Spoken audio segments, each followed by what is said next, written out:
Partido Socialista é o Sr. Deputado António Salles. Faz favor, Sr. Deputado. Muito obrigado, Sr. Presidente, Sr. Ministro, Srs. Secretários de Estado, Senhoras e Senhores Deputados. Sr. Ministro, assistimos de facto nos nossos dias a uma forte pressão e a um contínuo crescimento da despesa na área da saúde, induzida pelo envelhecimento da população, pela inovação em medicamentos e em tecnologia e no aumento da incidência das doenças crónicas.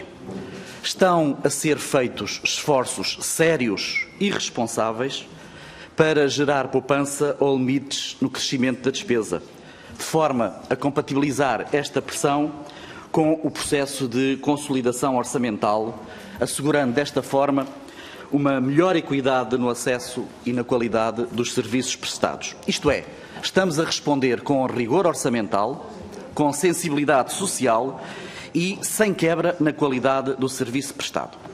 Permitam-me que destaque algumas das medidas já tomadas nesta sequência e nesta decorrência por este Governo: a centralização de compras para potenciar economias de escala, o combate à fraude através da desmaterialização de receitas e conferência de faturas, a centralização do financiamento no Orçamento Central do SNS, de forma a evitar dívidas nas administrações regionais, a internalização de serviços na rede SNS, evitar a contratação externa de bens e serviços, a renegociação de contratos com fornecedores para obter condições mais vantajosas, a contratação de profissionais de saúde, evitando recursos a empresas prestadoras de serviço, revisão de preços de medicamentos, etc., etc. Acresce ainda, Sr. Ministro, que no próximo orçamento faremos garantidamente a maior dotação orçamental desde 2010, o maior volume de transferências para o SNS desde 2011 e atingiremos o melhor saldo consolidado dos últimos 7 anos. Medidas todas estas tomadas em convergência com o processo de consolidação orçamental. Há cerca de 3 semanas, o despacho 143 determina que investimentos possam ser submetidos à autorização da tutela e as compras possam ter o visto da tutela se excederem a média mensal dos meses de janeiro a agosto. Parece-nos garantidamente uma medida sensata, uma medida de rigor orçamental, que permite o cumprimento de objetivos comprometidos em sede de orçamento de 2016 e que controla os desvios à execução orçamental. Em nenhuma parte deste despacho, Sr. Ministro, em nenhuma parte deste despacho se diz que não será dada qualquer autorização. Não conheço até hoje nenhum exemplo relatado significativo de quebra de capacidade assistencial decorrente deste despacho.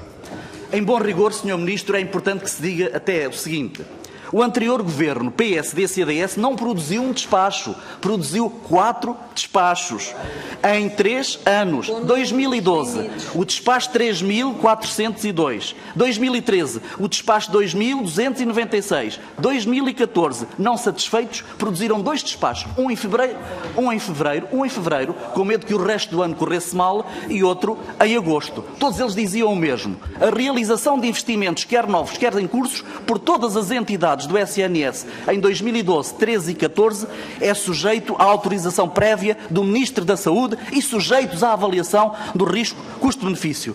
Bom, pois nem assim conseguiram atingir o déficit estimado e não me lembro que nessa altura tenham agitado o fantasma do Estado Social, nem muito menos viabilizada a convocatória do Ministro para audição parlamentar extraordinária. De qualquer das formas, Sr. Ministro, eu queria lhe colocar 2 questões, dado que em matéria de rigor orçamental parece que estamos conversados. E queria lhe colocar a seguinte questão: em que é que este despacho, de facto, afeta a atividade assistencial e, já agora, o que é que originou este despacho? Não será o que vem de trás?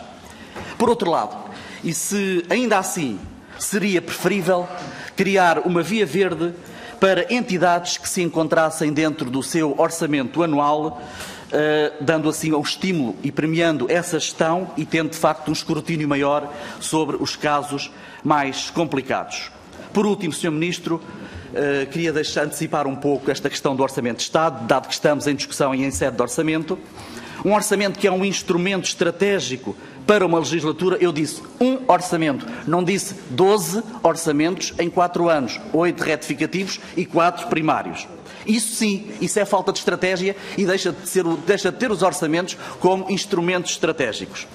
No Orçamento de 2016, Sr. Ministro, no Orçamento de 2016 investimos na recuperação do capital humano, do SNS. Obviamente que esta é uma política para dar continuidade em 2017, mas muito há a fazer, nomeadamente na área da organização, na área do investimento, na área dos incentivos. A pergunta, ou as perguntas que lhe queria deixar, antecipando um pouco aquilo que será a discussão em sede de Orçamento de Estado, é de facto que prioridades políticas para este Orçamento de 2017 e que tipo de investimentos possíveis e previstos para 2017. Muito obrigado.